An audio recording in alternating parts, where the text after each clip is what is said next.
নাকি ক্যান্সার হয়েছে রক্তের ভেতরে। কি হবে এই লোকটার এখন? আমার বাবার কাছ থেকে আকিস গ্রুপ থেকে 32 লাখ টাকা খেয়েছিল। কত? 32 লাখ সব মিলে। না না, 32 লাখ তো আকিস গ্রুপের কাছে খেয়েছে। আমার বাবার কাছ থেকে প্রথমেই নিয়েছে 10 লাখ, বলেছে 50টা মামলা দেব, নয়তো টাকা দেন তাড়াতাড়ি। তো গ্রাম্য মানুষ তো ভয়েই দিয়ে দিয়েছে। এইভাবেই 3টা বছর বিভিন্ন কায়দা কৌশল করে করে টাকা নিয়েছিল। সব মিলে 2 গ্রুপের কাছ থেকে আমার বাবা আর আকিস গ্রুপ মিলে আমার মনে হয় 50 লাখের উপরে খেয়েছে তারা। কি করলেন এখন? যদি রক্তের ভেতরে মানুষের 5 প্রকার ক্যান্সার হয়, ওনার তো 1 প্রকার ধরা পড়েছে। ও যা নিয়েছিলেন এখন তো 14 বংশ বিক্রি করে ঔষধের পয়সা হবে না। কি কথা বলছেন আমার? এই জন্য অবৈধ ইনকাম যারা করে, চর্ম চোখে দেখতে মনে হয় টাকা পয়সা মাল পানি ভালোই আসতেছে, কিন্তু না, একদিক থেকে যদি আসে 10 দিকে যাওয়ার রাস্তা খুলে যায়। যারা এই যে সুদ খান, টাকা ছেড়ে রাখে, টাকা আসে নাকি এলাকায় সব নেই? হ্যাঁ, এখানে যারা এই কাজে আছেন, আপনি মায়ের সাথে জেনা করছেন, হ্যাঁ, আপনি যাই নাউজুবিল্লাহ বলেন আর আলহামদুলিল্লাহ বলেন, আপনি এই কাজে আছেন। এর 33টা গোনা হয় সুদ খেলে। নিম্ন গোনা মায়ের সাথে জেনা করা, আর উপরের গোনা আল্লাহ রসুলের সাথে যুদ্ধ করা। তো উপরেরটা যদি নাও করেন, অন্তত নিচেরটা তো করছেন। এই যারা টাকা ছেড়ে রেখেছেন, 1000 টাকা দিলে মাসে মাসে আরো 200 টাকা বেশি দেয়। যারা এই কাজ করছেন, এটা ছেড়ে দেওয়া লাগবে ভাই, নাই তো আপনার নামাজ, রোজা, হজ, যাকাত যাই করছেন, দান সাদকা, এসব মাঠে মারা যাচ্ছে। সুতরাং এগুলো থেকে বেশি বাঁচিয়ে রাখা লাগবে না, যে নামাজ যেন অন্তত বেঁচে থাকে, আমার রোজাটা যেন অন্তত হয়, এজন্য সুদ ছেড়ে দেওয়া লাগবে। যারা যারা এগুলো করছেন ছেড়ে দেবেন। হাত তোলেন তো, কারা ছাড়বেন? ও, এলাকায় সুদ চলছে তাহলে, ভালোই আছে, ঠিক আছে। আপনারা যখন হাত তুললেন যে ছেড়ে দেবেন, আলহামদুলিল্লাহ। আপনি সুদের টাকা মাসে মাসে নাই 20,000 ইনকাম করলেন, দেখবেন আপনার 1 মাসে 30,000 টাকা চলে যাওয়ার রাস্তা আল্লাহ তৈরি করে দেবে। হয়তো এমন একটা অসুখ দেবে যে 20,000 টাকার ওষুধই লাগে। বলেন তো, রোগ দেওয়ার সঠিক ভাবে বলবেন মালিককে। ওয়াইদা মারিদতু ফাহুয়া ইয়াশফিন, আমি যখন অসুস্থ হই আমাকে শেফা দেয় কে? ঔষধ তো একটা ওসিলা। উনি যদি বলে যে না, হবে না, তামাম দুনিয়া খেয়ে ফেললো, আপনি সুস্থ হবেন না। এ বিশ্বাস আমাদের আছে তো? এই যে দোয়াটা বললাম, ওয়াইদা মারিদতু ফাহুয়া ইয়াশফিন, এটা আমাদের জাতির পিতার দোয়া, ইব্রাহিম আলাইহিস সালামের। উনি দোয়া করেছিলেন, ওয়াইদা মারিদতু ফাহুয়া ইয়াশফিন, যখন আমি অসুস্থ হই আমাকে শেফা দেয় কে? এই জন্য অবৈধ ইনকাম করে আসবেন ঠিক, এমন একটা অসুখ লাগিয়ে দেবে। 20,000 টাকা উপায় হলে দেখা যাচ্ছে 25,000 টাকা চলে যাচ্ছে বিভিন্ন রাস্তায়। নিজেকে কন্ট্রোল করেন, এরকম বড় বড় বিপদ থেকে আল্লাহ আপনাকে বাঁচিয়ে রাখবে ইনশাআল্লাহ। কিছু মানুষের চেহারা হবে কুকুরের মতো। কুকুরের কাজ কি? 2টা কুকুরকে আপনি পাশাপাশি খাবার দেবেন, একটাকে যা দিয়েছেন ও কিন্তু সারা দিন খেয়ে শেষ করতে পারবে না, এরপরও পাশেরটায় হামলা দেয়। এটা কুকুরের স্বভাব।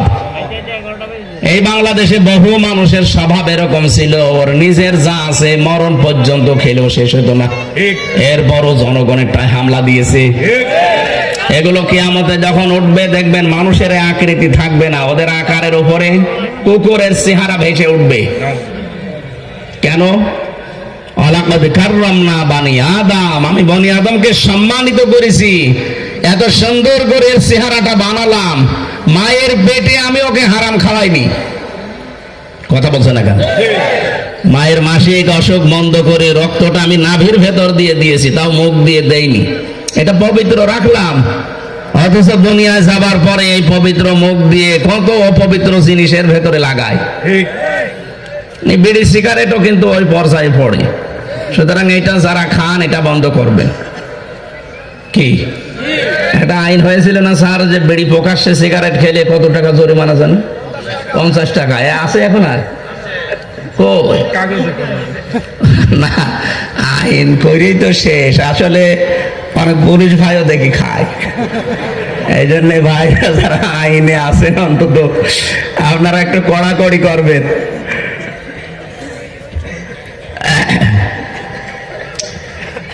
3 নম্বরে কিছু মানুষের চেহারা আল্লাহ বানাবে শুকরের মতো। শুকরের কাজ কি? নিজের মেয়েকে বউকে দেখবেন নিয়ে যায় যে কচু খেতে ছেড়ে দেয়, নিজে এক জায়গায় বসে থাকে। এটা শুকরের স্বভাব। এটা বহু মানুষ এমন আছে নিজের বউ যদি সুন্দরী হয় ও দিশায় পায় না করবে কি, আরো সুন্দর করে বিউটি পার্লারে সাজায়, মেয়েকে সাজায়, রাস্তাঘাটে যায়, অনুষ্ঠানে যায়, বিয়ের বাড়ি যায়, নিজে এক জায়গায় বসে বসে গল্প করার, ওগুলো সব আল্লাহর রাস্তায় ছেড়ে দেয়। ওটাকে আল্লাহর রাস্তা? শয়তানের রাস্তা। এই পৃথিবীতে শয়তানের যতগুলো কাজ আছে তার 2 নাম্বার, শয়তানের 1 নাম্বার কাজ হচ্ছে সে অহংকারী। সে সব সময় মনে করে আমি সব, আর যা আছে সব ডিলিট। আনা খায়রুম মিনহু খলাকতানি মিন নারি ওয়া খলাকতাহু মিন তিন। এটা শয়তানের প্রথম স্বভাব। 2 নম্বরে শয়তানের স্বভাব হচ্ছে ও যৌনতা ছড়াতে ভালোবাসে। কি করে উলঙ্গ করা যায়, মানুষকে উলঙ্গ করা যায় এই চিন্তায় থাকে সব সময়। এরকম শয়তানেরও প্রায় 7টা কাজ আছে দুনিয়াতে, ও এইগুলো করতে পারলে ওর আনন্দ লাগে। সুতরাং যারা যৌনতা ছড়াতে ভালোবাসেন, আপনি বিশ্বাস করবেন যে আপনি আর মানুষ নেই, আপনাকে শয়তান পুরাপুরি দখল করে ফেলেছে। কথা বোঝেন? আজকের এই যে ভাইস চেয়ারম্যান, উনি সাবেক, উনি যদি এখন বাড়ি যায়, বাড়িতে যাওয়ার পরে সালাম দিয়েছে স্ত্রীকে, ওনার বউ যদি বলে ওই কুকুরের বাচ্চা, ওনার রাগ হবে না?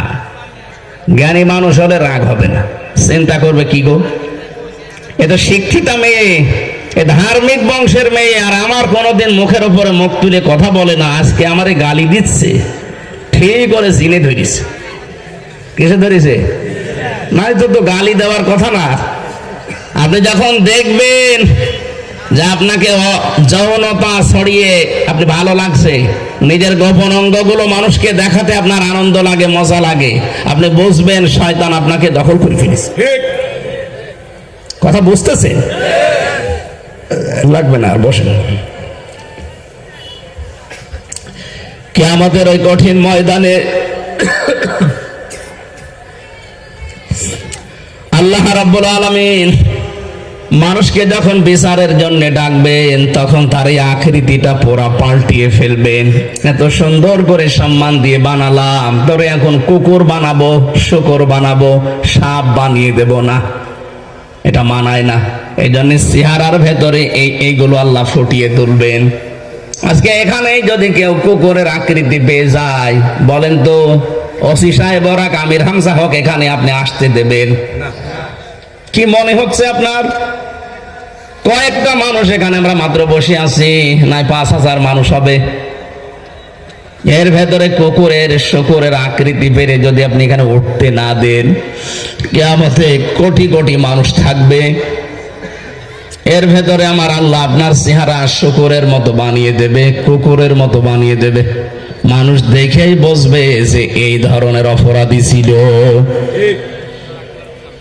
2 নম্বরে কোরআনে পেয়েছি সূরা ইয়াসিনের ভেতরে ওয়ামতাজুল ইয়াউমা আইয়ুহাল মুজরিমুন।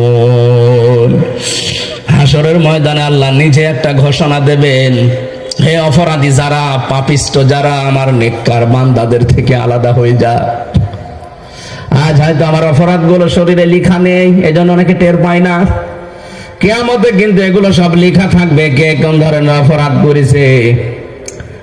ময়দানে মাহশারে যদি আল্লাহ বলে হামজা আজকে আমার নেককার বান্দা বান্দীদের থেকে তুই বের হয়ে যা, কি অবস্থার তৈরি হবে ওইটা সামনে নিয়ে আপনি বলেন। এই জন্য হক কথাগুলো আমার ছড়ানো দরকার। আপনি যদি মেনে নিতে পারেন তো ভালো, আপনার কপাল খুলবে। যদি মেনে নিতে না পারেন, আপনার জন্য আল্লাহ আগুন তৈরি করে রেখেছে। ইন্না আ'তাদনা লিজ-জালিমিনা নারা। আল্লাহ বলেন আমি নিজে তার জন্য আগুন তৈরি করে রাখলাম। বলেন নাউজুবিল্লাহ। তাহলে আপনাদের দায়িত্ব চুপ থাকার শোনা, আর আমার দায়িত্ব পৌঁছিয়ে দেওয়া সঠিকটা। আমি সেই নিয়ত নিয়েই বসেছি। আজকের আলোচনাটা হেদায়েতমূলক আমি করব ইনশাআল্লাহ। আমাদের আজকের বিষয় হচ্ছে সমন্বয়। কি বললাম? বলেন না কেন? কি সমান না?